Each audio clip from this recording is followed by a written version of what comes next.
Hello, we are back. Hello. Hi, Sunny. It's been so long. So good to finally speak Uh, with you. Um, I know it really has been long, but it's all my slash our fault. Like we obviously schedule whenever we wanna record. We just mhm. don't get to it until we get to it, Yeah. and all you listeners can respectfully suck it. So No, we care. But to be fair, my computer was stolen too, so we had to reschedule an extra week or two while I figured it out and got a new computer. true, true. So, Yeah, you want to tell us that? You want to tell that story about how your grandma stole your um, computer?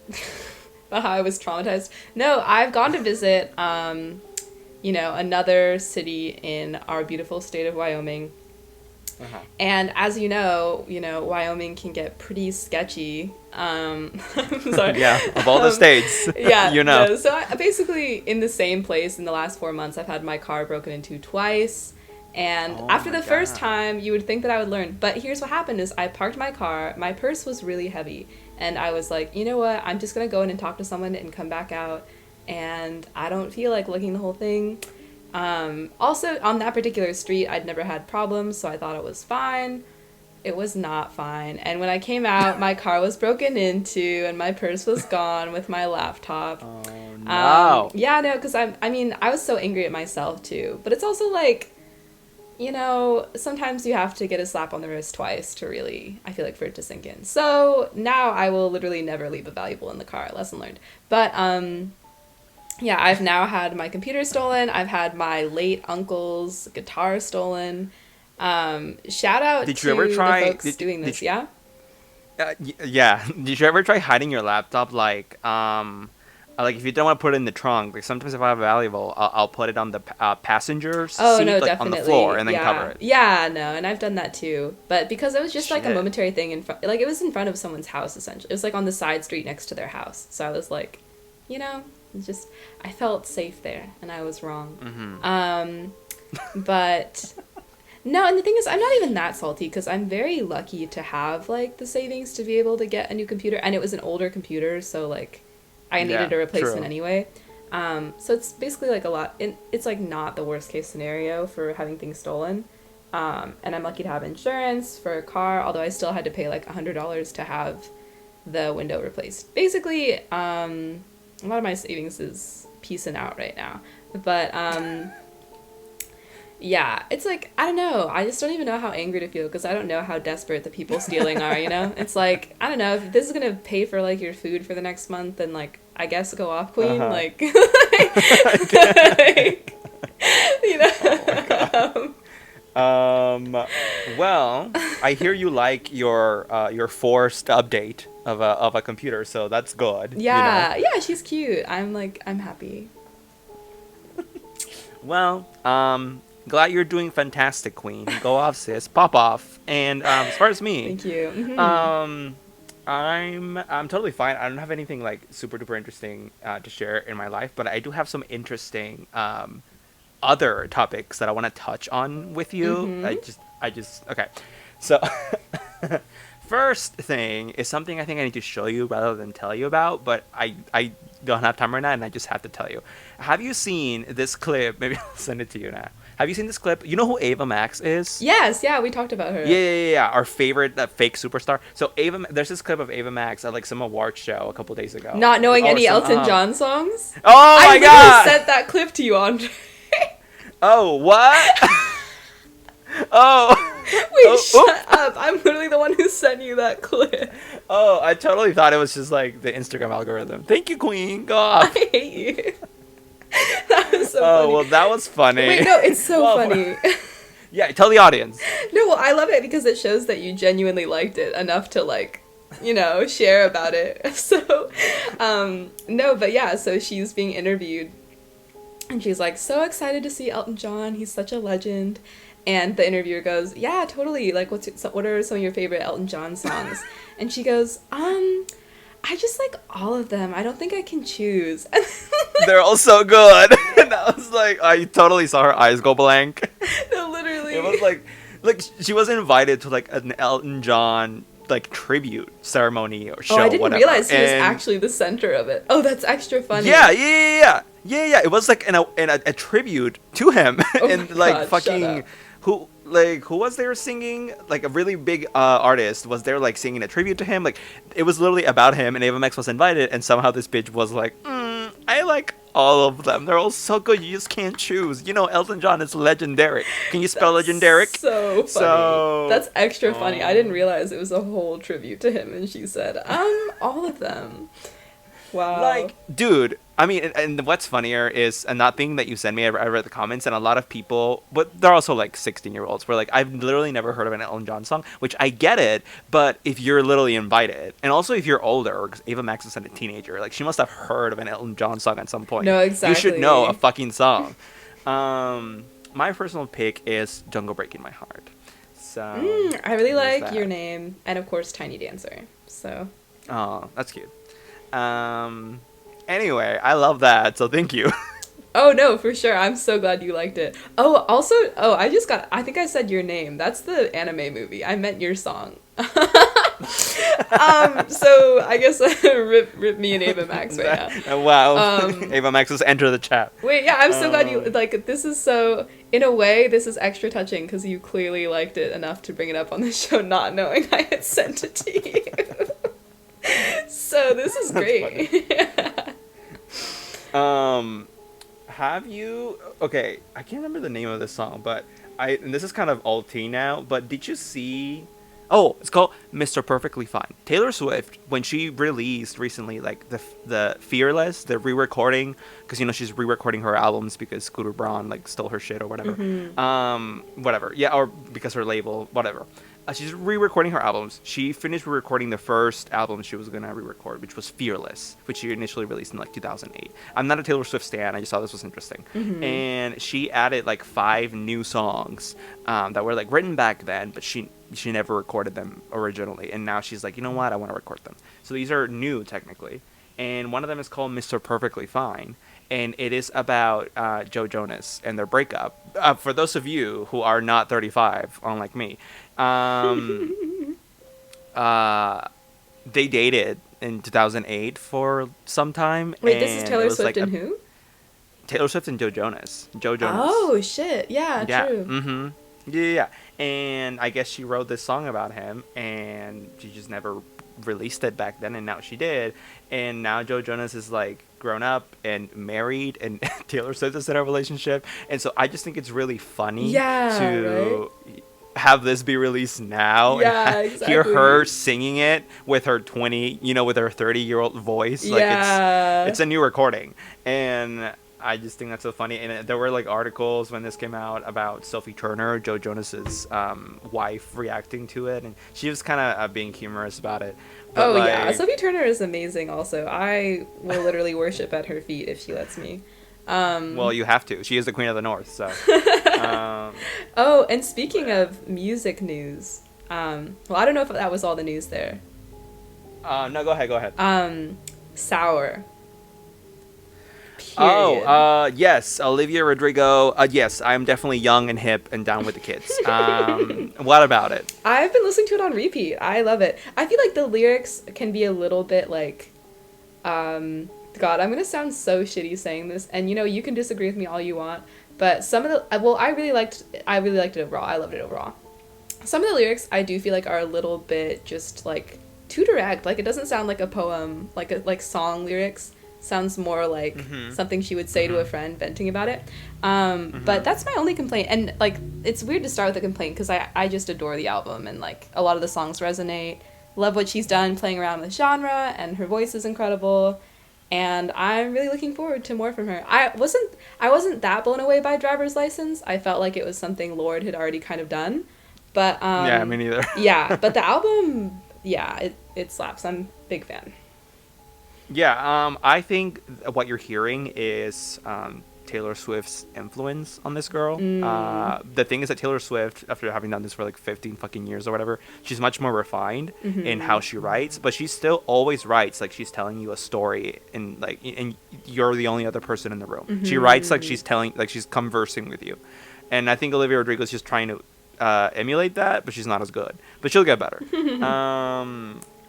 Yeah, I checked out the album. It's not my genre, so that's why I think I'm not vibing with it. But I totally can see you listening to it. Totally. So go off, Queen. I'm still stuck with your last recommendation, which was oh fuck, I forgot her name. Carolyn what? Polachek. Caroline yeah, Polachek. And then the sad skinny white guy that sings about clouds or whatever. Oh, Still Woozy. Yes, the we stand still Woozy.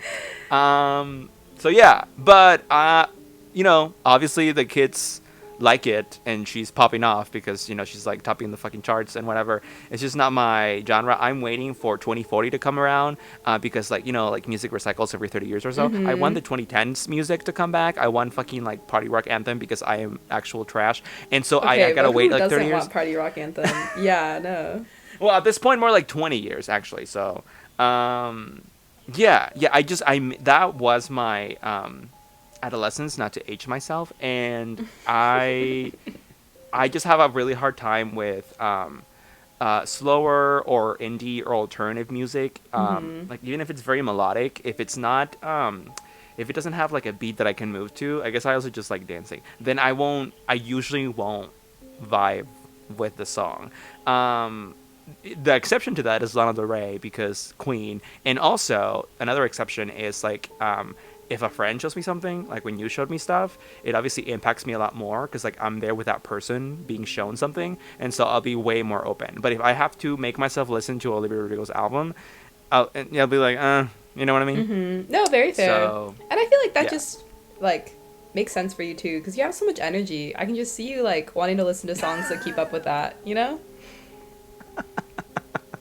Yeah, I listen to it and then I get frustrated because it's like, where's the movement? I need to move, and then I get like restless leg syndrome. It's terrible. It's a whole ordeal. Thank you for that, though. I'm sure all of our Zoomers, all of our younglings, were dying to hear your take on Sour. So thank you. Oh, you're welcome. I love bringing a little bit of youth to the channel. You know me, 12 years old, just spending my time on TikTok. However, here comes Mr. Old. Hi, Old. It's me, Old. Let me just say one thing that I do kind of have beef with is the fact that Olivia Rodrigo is very much playing with the rock sound in her album, which is great. Let's revive that.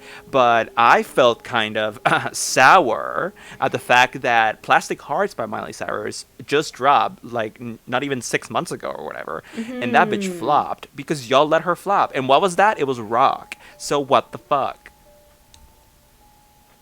Wait, okay, maybe it flopped, but honestly, I feel like that should just be an agreed bop. Like Midnight Sky, listen to it on repeat. Incredible work from, I loved that album. So whoever thinks it's a flop I like it too. I'm just saying. No, I agree. It did not blow up the same way. So let's get some love for Miley Cyrus up in here.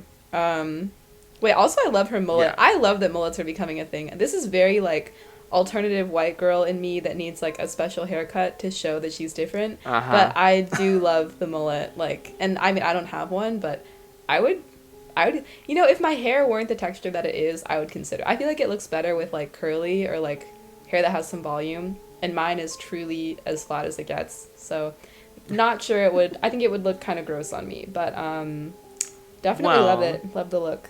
Maybe I'll get a perm. If you can get one, don't worry, because personally I don't like mullets. I think maybe I like people who wear them, maybe, but I don't like mullets themselves. So that's that's my take.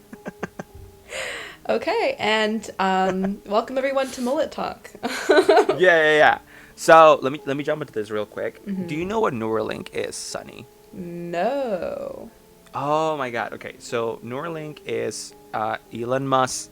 Trigger alert, talking about Elon Musk, the most hated man on this planet. By the way, did you see his SNL episode? It was so bad, it was great. So those are my thoughts on that. But if you haven't seen it, check it out. There's like clips on YouTube. But anyway, Elon Musk has this company. It's called Neuralink. It's like one of his 3 or 4 companies that he has alongside SpaceX and Tesla and whatnot.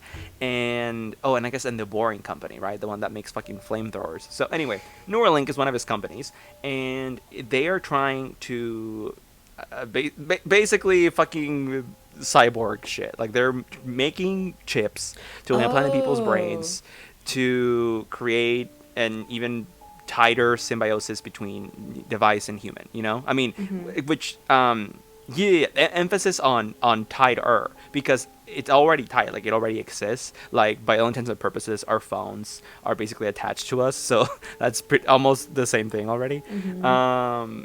But now it's like it would literally be attached to you and it would be in your brain. And Neuralink recently released on their Twitter a video of a monkey with a chip implanted in it, and I'm gonna send this to you.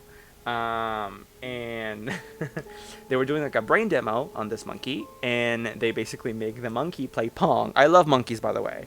My boyfriend hates monkeys, so I hate him, but I love monkeys.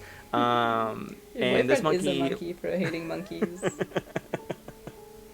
Okay, you know what? Let's pause here, and I'm gonna let you watch what I just sent you. Okay.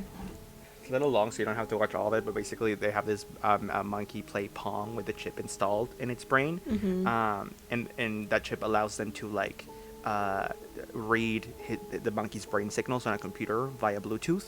But then they remove the controls, and the monkey's just playing Pong with his brain via Bluetooth, basically. That's insane. Yeah.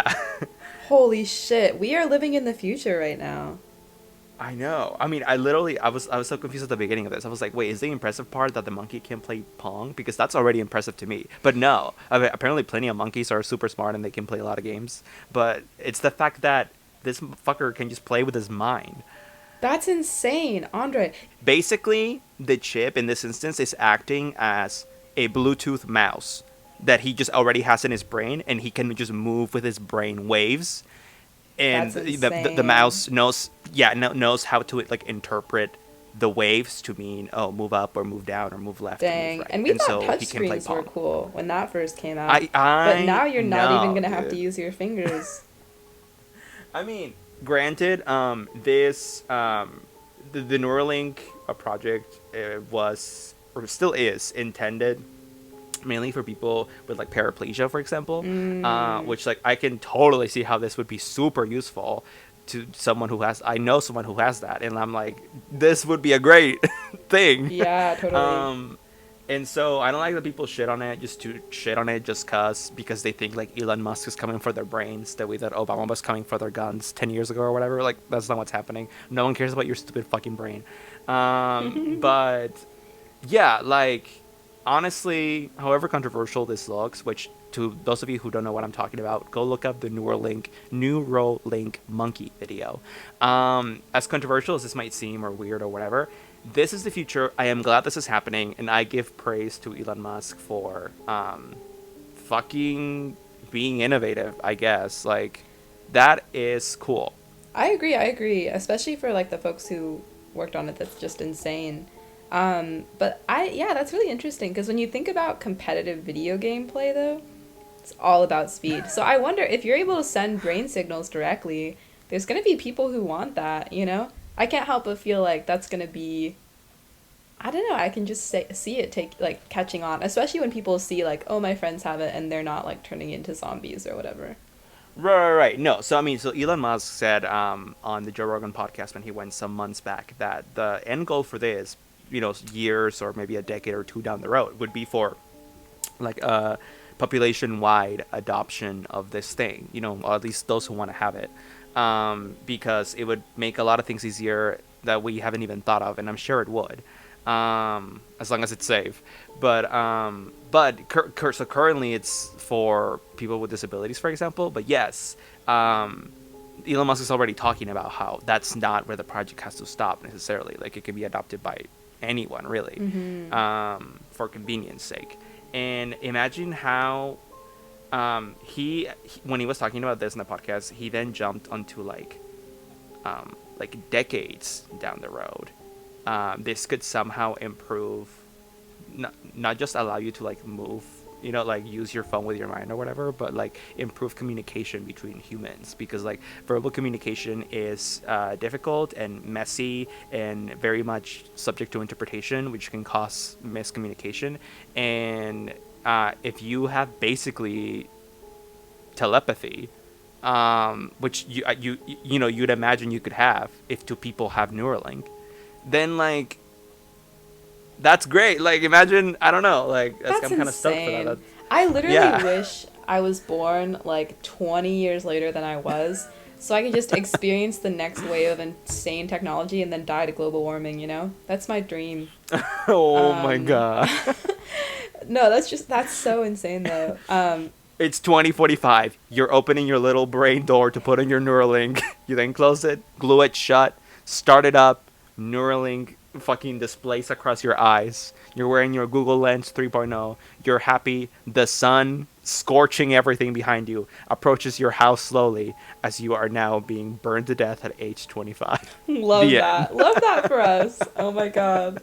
No, completely though. The other stat that I heard the other day is that theoretically by 2050, which I mean, I don't really know what the exact date will be, but they're working on being able to upload like human consciousness into a little chip, you know? Yeah. So that you can be like, what is it, like computer immortal? And here's the thing, if you're computer immortal and humanity doesn't die out, like they're eventually going to find a way to put that chip into a body. You know what I mean? Like, Right. yeah.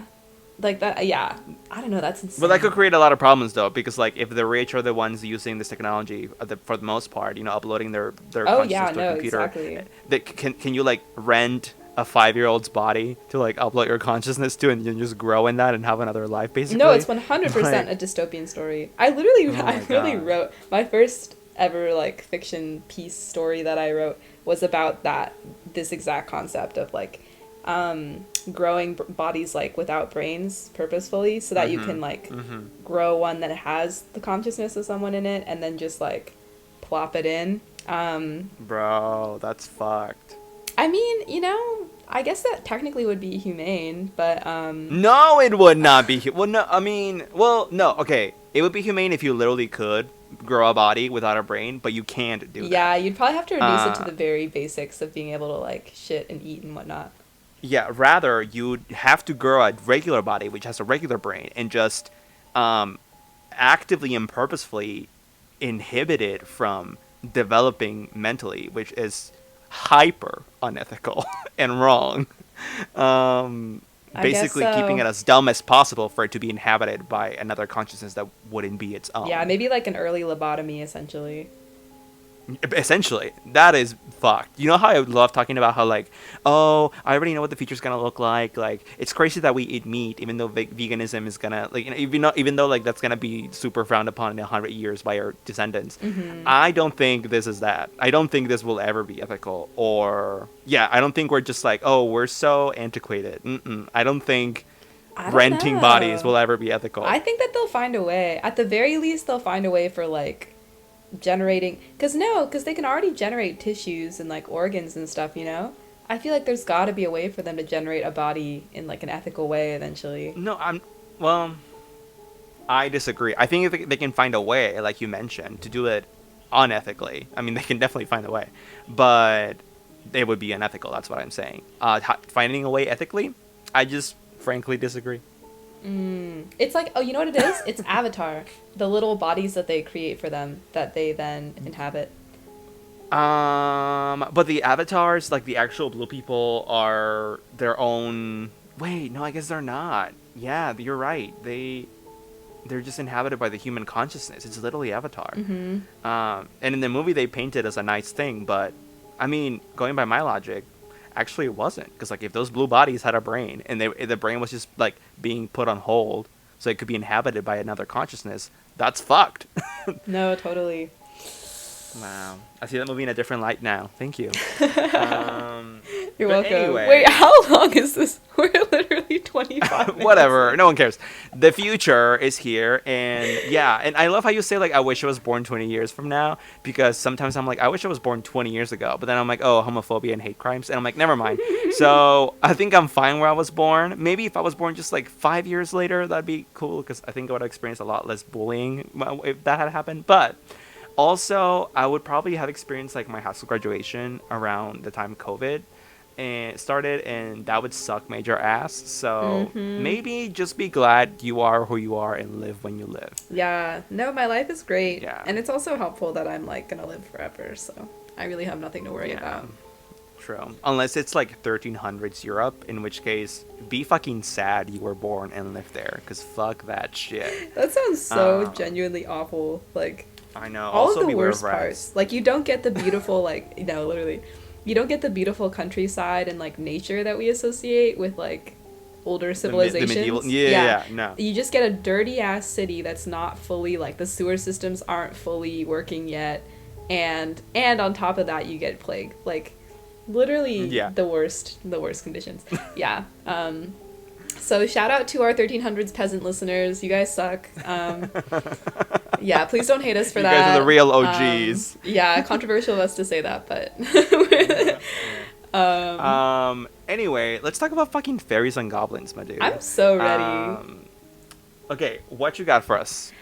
I have some pretty crazy history here. So I started out looking at Irish history because it seemed really interesting and like rich. But Irish history of fairies is low key like Irish history period, if that makes sense. Because the whole race that they believe is like what modern day fairies descend from is like a race that they had originally called deities and like worshipped in like historically in their culture. Yeah, so like fairies are actually really central, it looks like, to like Irish lore and history.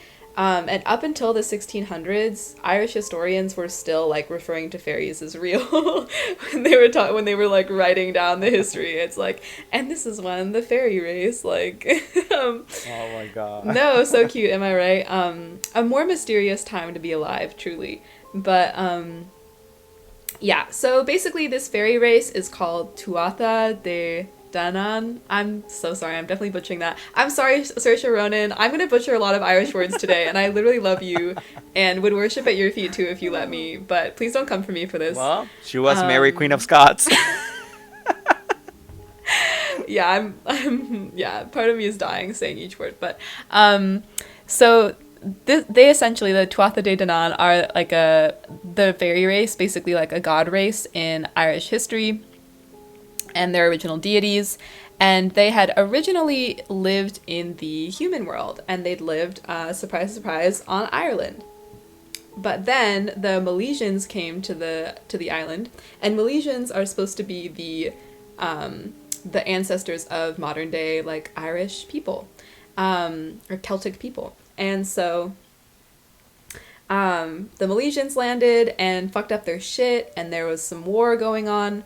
And after that, the fairies, Tuatha De Danann, were forced to go underground in a deal where the Milesians were like, well, we'll live above ground if you live below ground. Basically, like, basically the treaty that Japan and Germany were given after World War II, like, forcing them into a corner and to live underground and, like, get fucked up. And that is why now there's still a lot of belief that fairies but live in like tunnels and other areas underground and in rocks and stuff. And there's still, even now, like, construction will be done around certain rocks if they're historically believed to be fairy inhabited and stuff like that, which I think is really cool. So that's just an overview specifically of Irish history. For some interesting lore as far as that goes, I don't know, I got really into this because it's just wild how complex it was. I was really expecting, like, if a sprite comes to your door, hide your children, But this is like a race of gods that fought humans and then went underground. You know what I mean? This is way cooler than I thought it would be. There's another factor at play in the history, which is the Fomor. And that's a third race of demonic beings who were originally like a threat to Ireland, and they were defeated by the Tuatha De Danann, like, historically, before the Milesians, the humans, came through. And Fomor means demons from the sea. I think that's really cool. And their leader, Baylor, theoretically, this like huge demon guy, had a child with another god that led to like another big god in their lore, like Sion.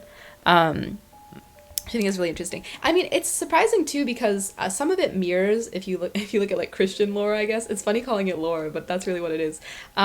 Because the Fomors, which was this like demonic race, were originally allied with the Tuatha De Danann, like the gods, and then they basically had a falling out and like fought, and the good guys won, which is very much, it mirrors the god Satan divide, where Satan was originally an angel and then got too power hungry and there was a falling out and some of the angels followed Satan, so on. So I feel like that's an interesting, it'd be cool to see an analysis of what lores from different countries have in common, actually. I think that would be really cool, especially like creation myths and stuff like that. But wow, so now that you've recounted the entire Lord of the Rings franchise, which I'm shook. Like that's a lot more fantastical than I expected. Right? It's so cool. There's also this really cool thing that I wanted to point out because it parallels a Harry Potter thing.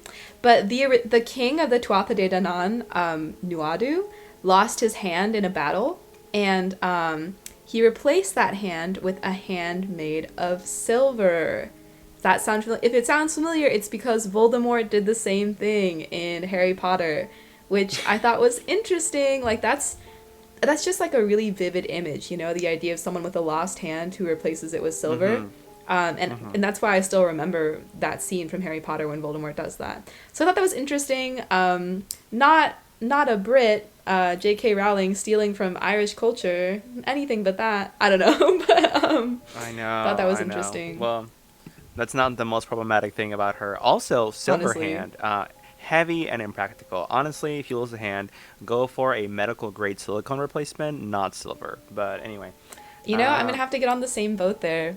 Yeah. But yes, that's like an overview. And then something that I ended up on a bit of a tangent about because I thought it was extremely interesting and cool is changelings. So if you've heard of the famous 2008 film with Angelina Jolie. That is one of my favorite fucking films. I have it on Blu-ray. Wait, it's insane. Bitch. Horror films that involve children are so good because children Well, represent the thing, it's not yeah. even a horror film. Like it's actually really sad. Oh my god, everyone go watch that movie. But anyway, continue. No, completely. So yeah, I was reading about, and this is originally a fairy tale. Wow, saying that while talking about fairies really hits differently, doesn't it? But this is originally from England and Britain as far as where the story comes from. But to be fair, there are derivative stories in like several European countries. That's not really fair. I mean, it shows up everywhere, and I'll talk more about the different stories and stuff.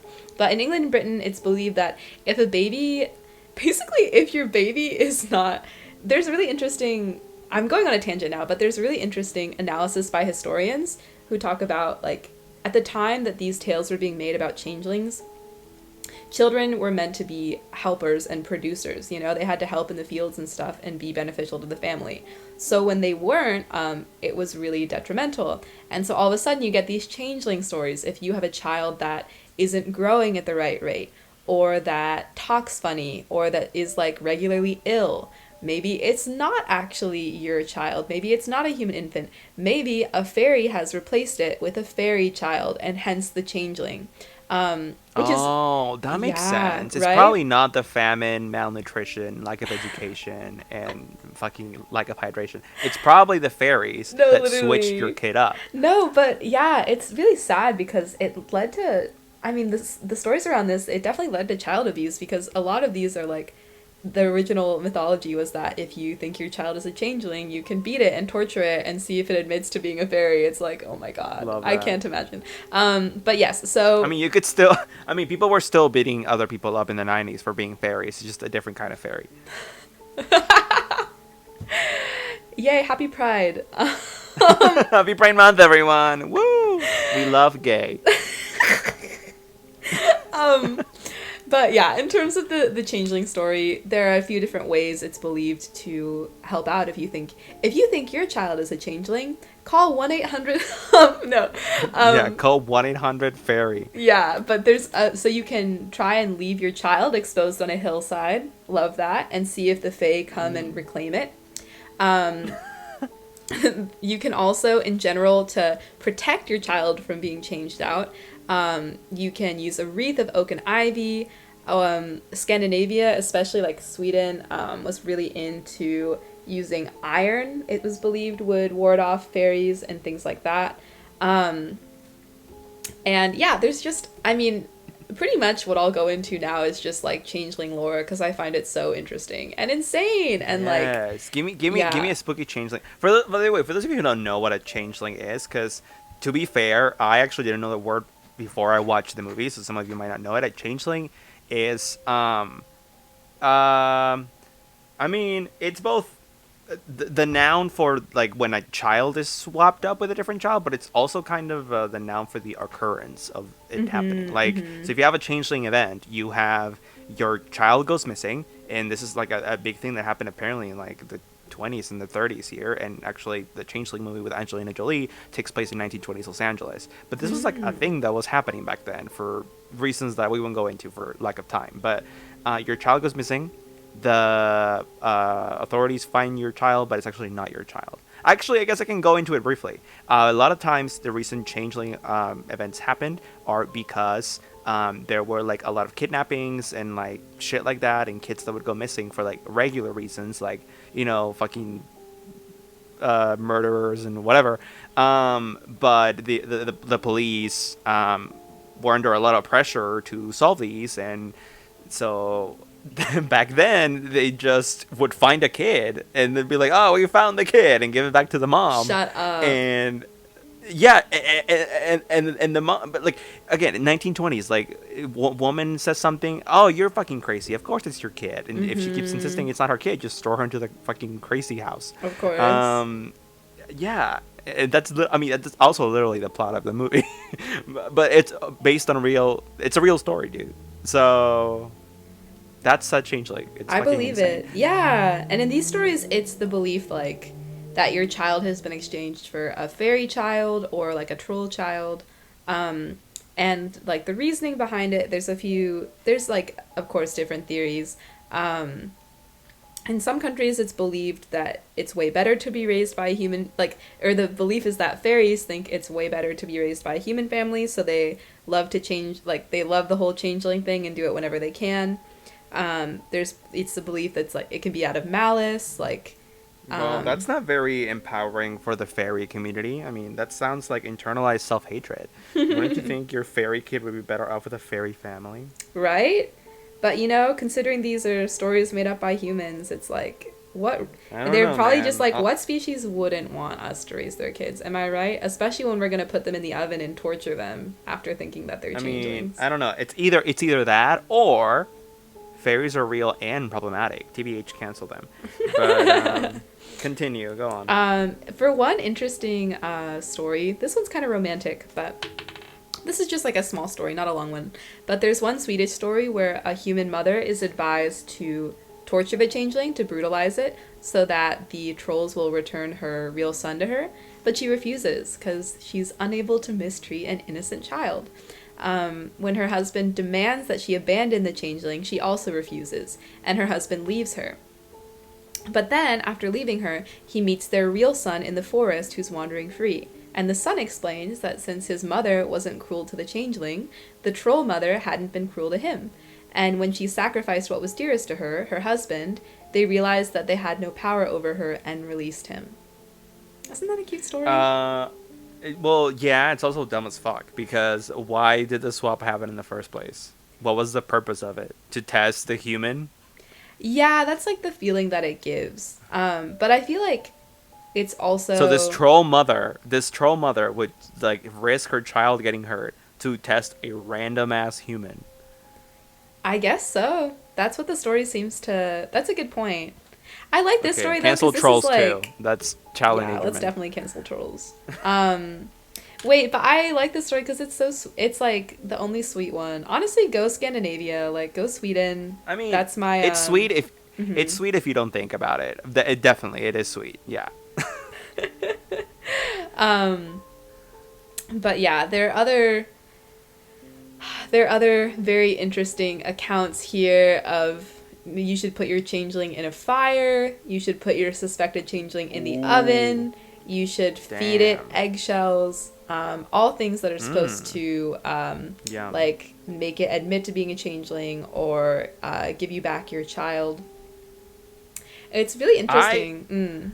I hope that most of this was to scare kids, and that there weren't actual people that like, or at least at least not a lot, that actually believed this shit and would try this on their kids just because they were weird or lazy. The Like thing I is, really hope like, people were smarter than that. I don't think these stories were used on kids. Like, none of them seem targeted towards kids. Like, all the advice that the lore gives is, like, towards the parents, you know? Like, if you think your baby's a changeling, like, here's what it was supposed you would do. Just so sad. But the thing is, too, it wasn't just for children. It was believed that, like, young and pretty women, especially in, like, newlyweds, could also be changelings. There's a story of a husband killing his wife because he insisted that she was a changeling.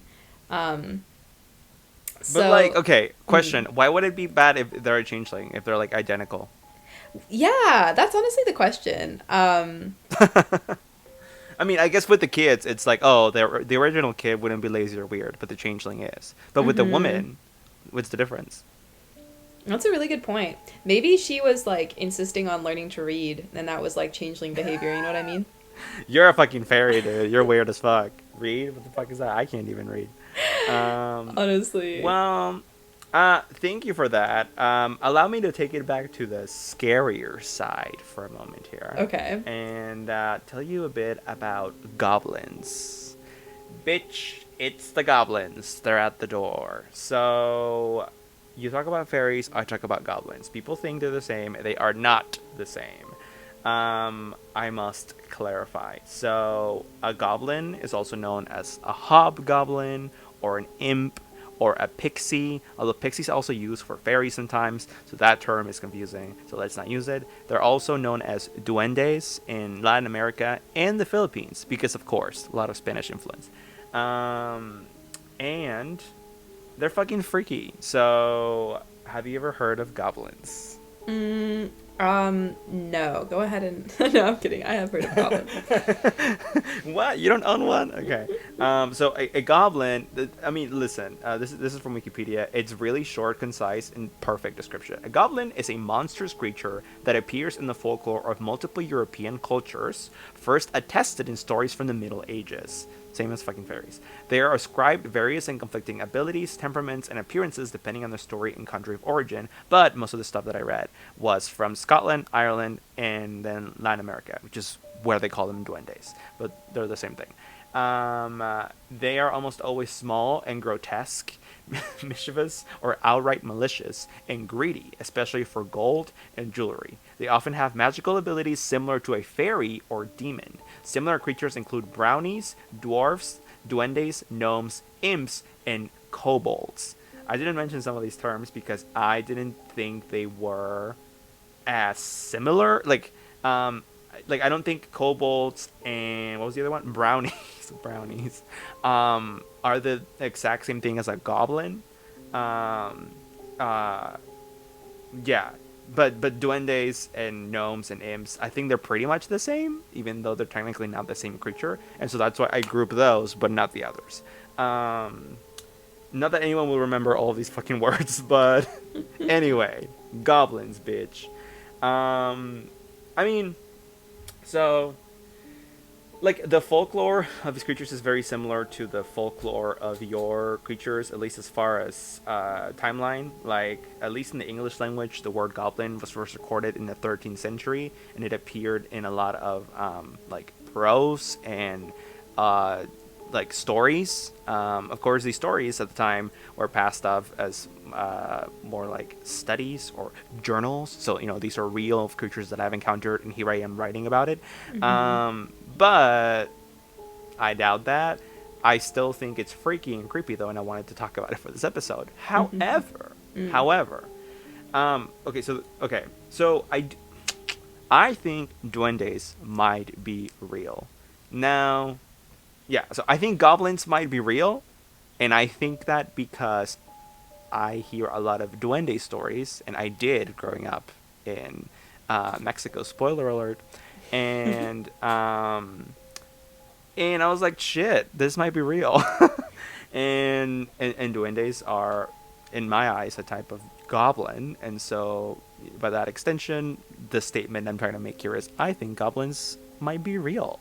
So let me read you a duende story, a couple duende stories, okay, to get you a little bit more acquainted with the concept that I'm talking about. Okay. So this is from r/cryptozoology, which is a real subreddit that I am, of course, subscribed to. And this is by user Omarion07. And this guy says, growing up with a Mexican grandmother in Southern California, I grew up listening to tales of El Diablo, which is the devil, Fantasmas, which is ghosts, most notably La Llorona, which everyone to go back to our La Llorona episode to learn more about that. And he says, my family would use the story of La Llorona as a way to make sure the kids wouldn't be home out late at night. I also grew up hearing about duendes, or goblins, though not just from my abuela. My grandmother would tell stories of duendes playing tricks on people in the forest. She told a story that she once saw something as a child. Growing up, I would go to large family gatherings, the kind where everyone is a tío, uncle, or a tía, an aunt, or a primo, cousin. I love that this is fucking like a Spanish lesson. Wait, right. Like, bitch, you got me here like Dora. Like, everyone was a tío, uncle, or a tía, aunt, or a primo, cousin, even if they really weren't. So at one of those family gatherings, I must have been around 15 years old at the time, there was a large group of younger primas, which is she cousins. The group consisted of about 6 or so primas, ranging from 5 to 12. You would always see them playing together, always smiling, always happy. So at this particular family gathering, I noticed the oldest one, I'll call her Jackie, off in a corner watching the primas play. She had a despondent look on her face, which I had never seen before. I asked her what was the matter, and she'd shake her head. I left her alone for a while, and later on approached me and said that she could tell me, but that I wouldn't believe her. I told her I'd try my best to believe her, and she told me that she'd tell me, but that I wouldn't believe her, but that she didn't care if I did or not. She appeared almost scared to tell me.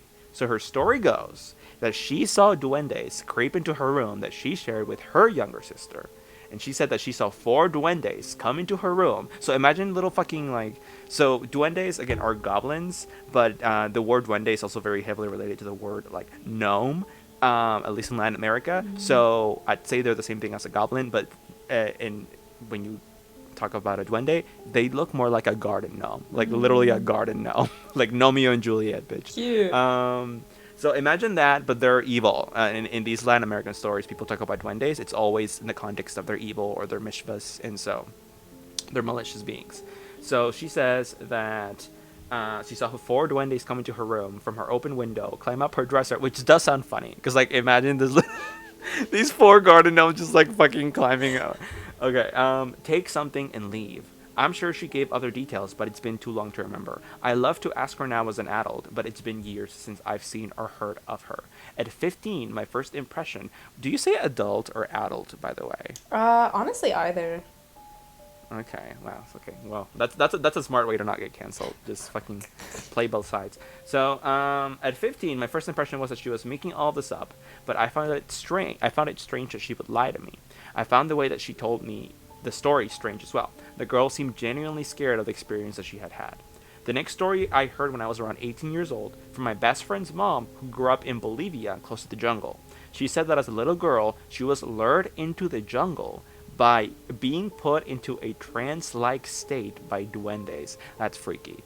She remembers feeling that the duendes wanted to play with her, so she followed them towards the jungle and was only snapped out of the trance by her younger sister, who had grabbed her before entering the thick of the jungle. This was an honest woman well into her 50s who said things as they were. Bruh. Come on. So, I don't know.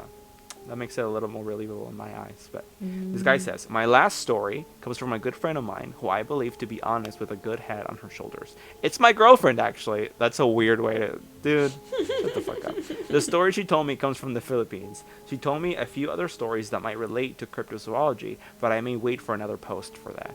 So about 10 years ago, she visited the Philippines, and while staying at an aunt's house, she noticed her younger cousin behaving oddly. She mentioned it to her aunt, who told her that her cousin plays with duendes. And that's the story. Like, when So, when asking her cousin, who was around 7 years old, about the duendes, she told her that she would play with them out near the bushes. She told her the duendes would get mad if she refused to play with them, and they would at times hold her back from returning to her house when her mother called, but they wanted to because they wanted to continue playing with her. They even heard her at times.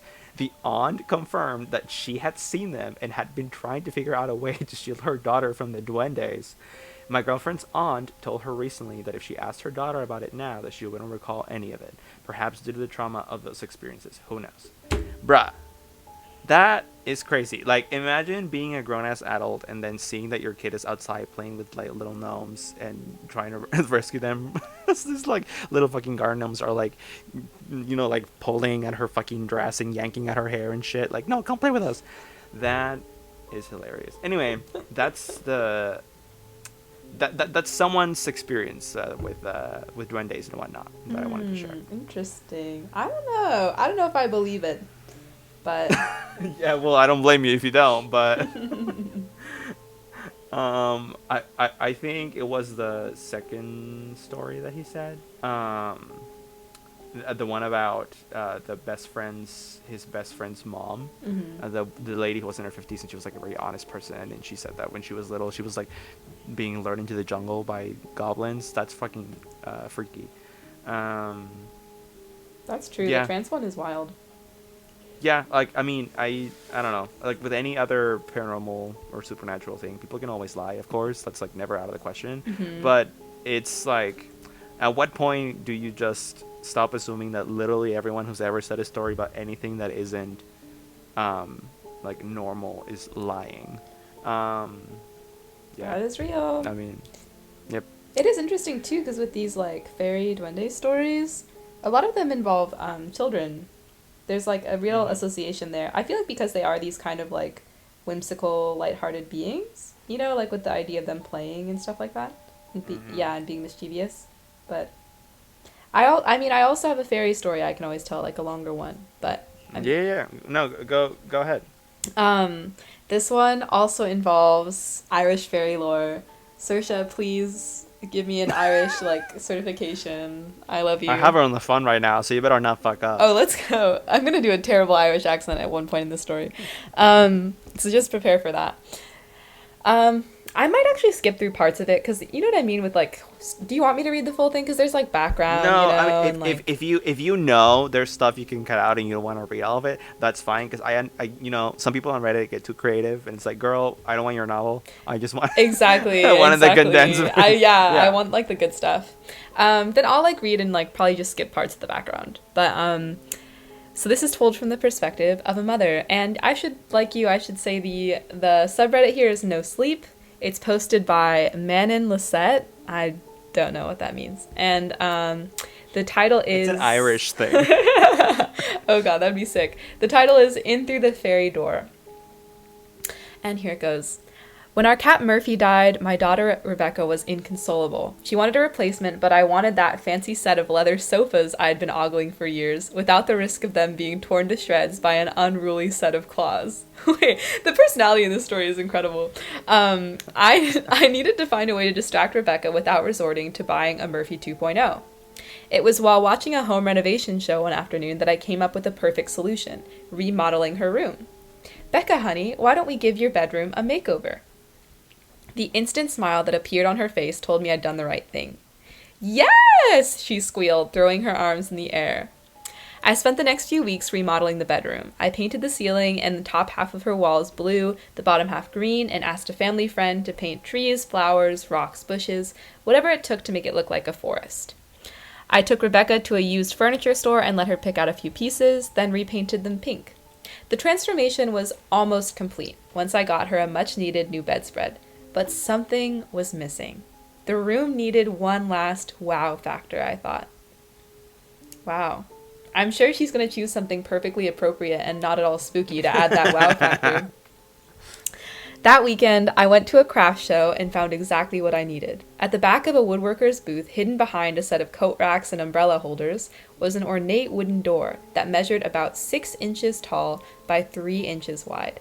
That's tiny, by the way. Like, when you really think about that, 6 inches tall, that's what, like, not even the length of Yeah. a hand, right? Like a little I mean, shorter. that's like half my dick. Yeah. God, I hate you.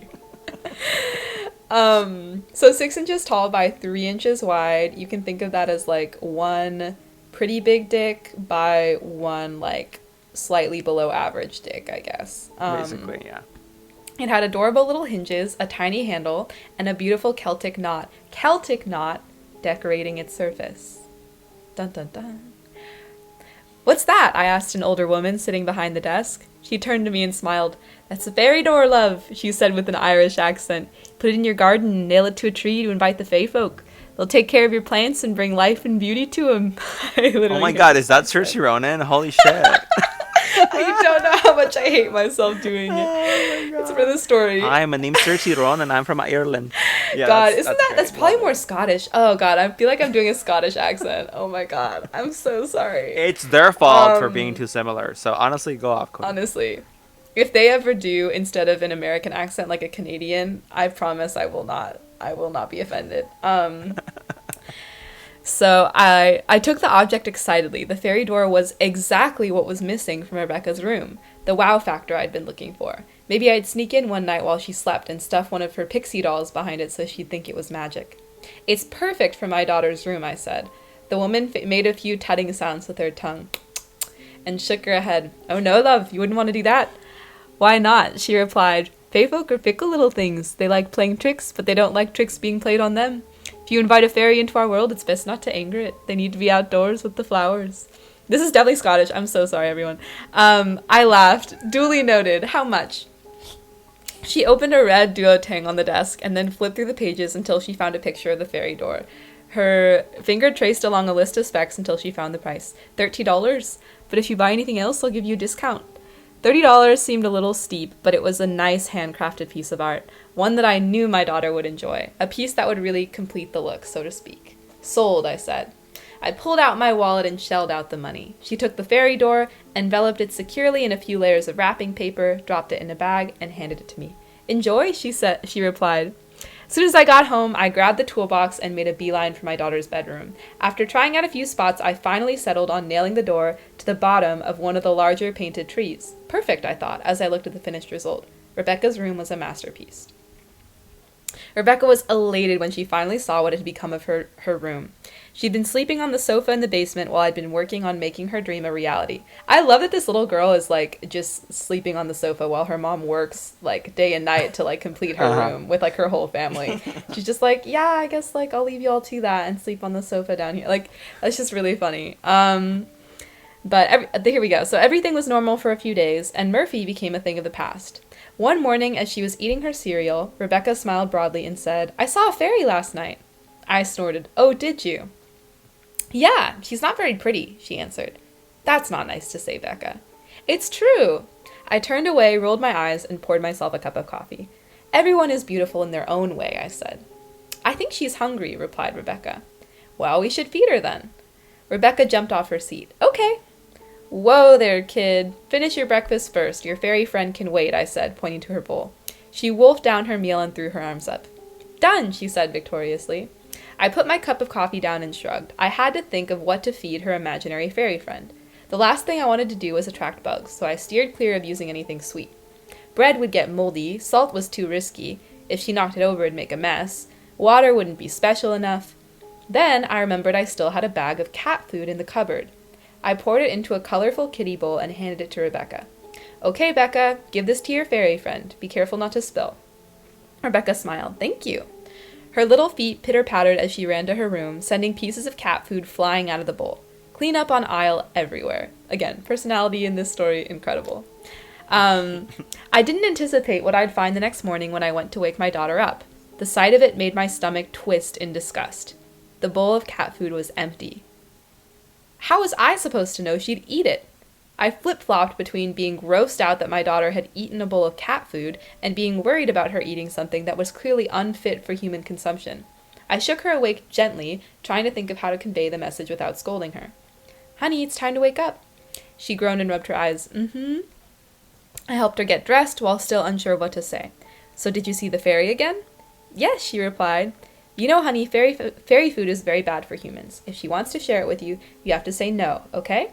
Rebecca giggled. She's too hungry to share. For some reason, that made my chest tighten. Was I not feeding my daughter enough? Was her imaginary friend hungry because she was starving? Wait, the reactions are so great too.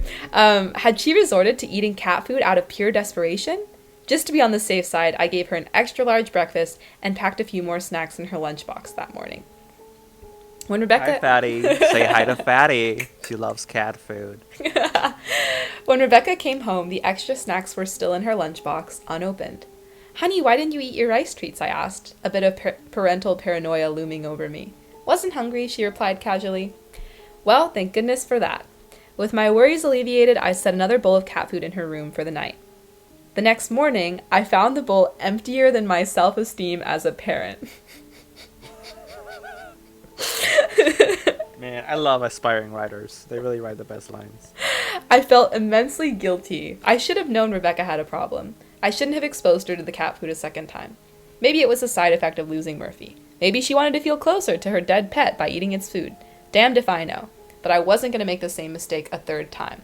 No more cat food for my daughter. Now there's a sentence I never thought I'd have to say in my lifetime.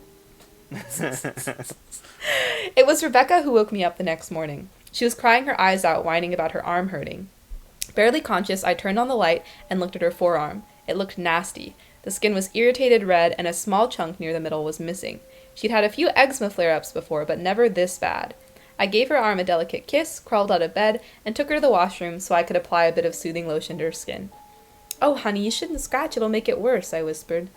Rebecca mumbled something through her sobs, but all I understood was the word fairy. What's that, Becca? I asked.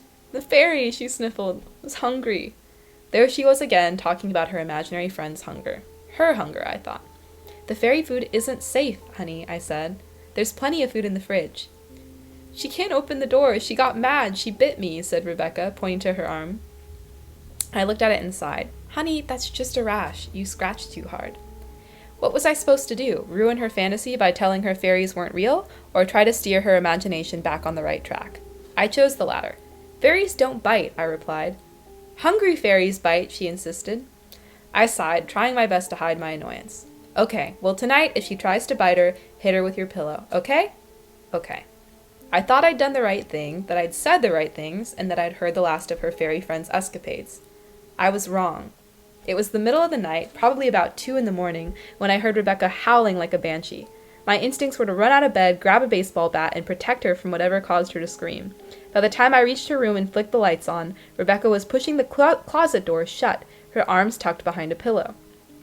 I got the fairy! She's in the closet! I was going to schedule an emergency counseling session for her in the morning, but then I heard something.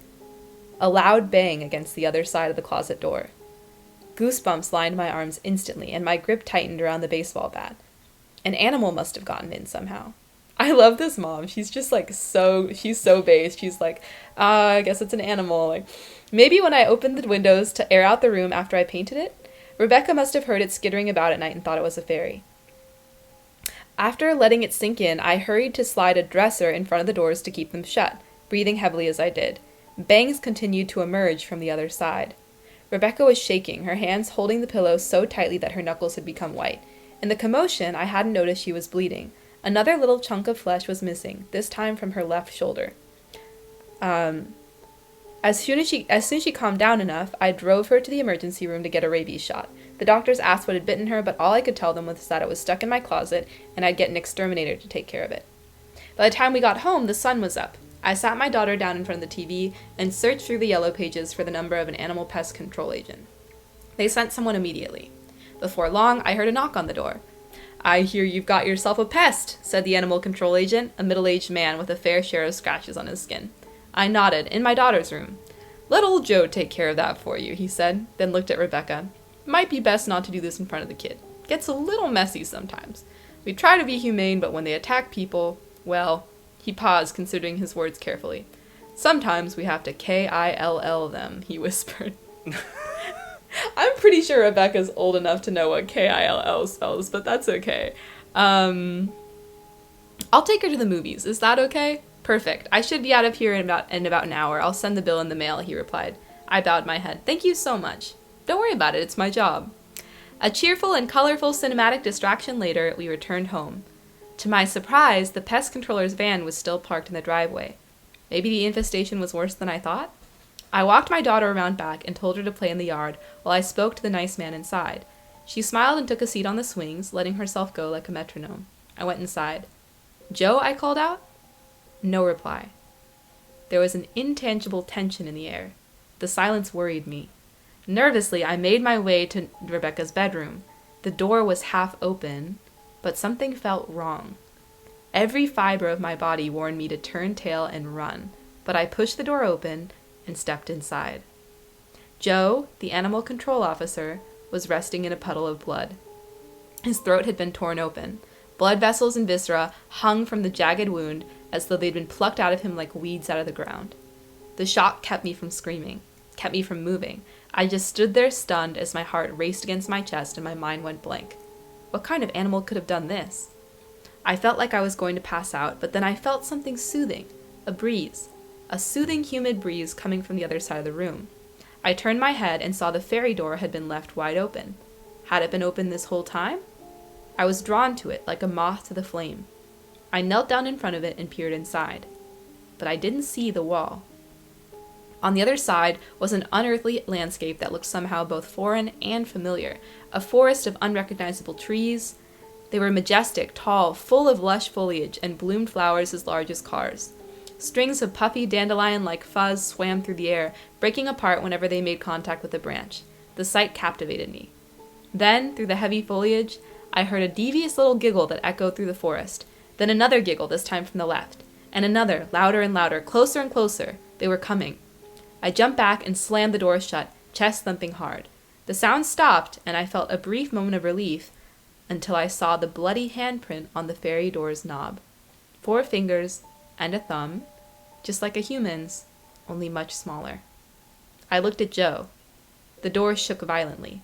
In a daze, I pressed my ear to it. Rustling leaves, the trickle of water, and laughter, that incessant laughter. I ripped the fairy door from the wall and threw it into my bag. Garden, I thought. I've been told these doors had to be put in gardens, and that's where I was going to take it. Before I left, I called 911 for Joe. As soon as the police were done with their report, I buckled my daughter in my car and drove to the botanical garden across town. That's where the fairy door is now, hidden behind a thorny bush.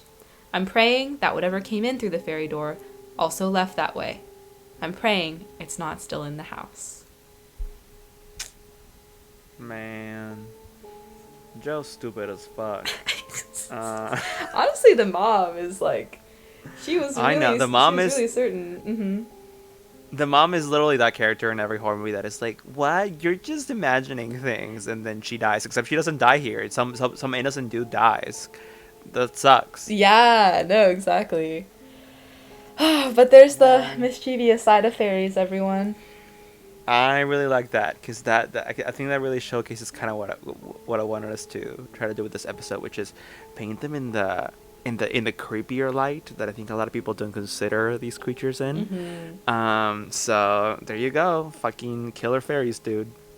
Look out, everyone, and if you get advice from an old Irish woman in a Scottish accent, listen, okay? Yeah, especially for name is Cersei, for sure. Yep.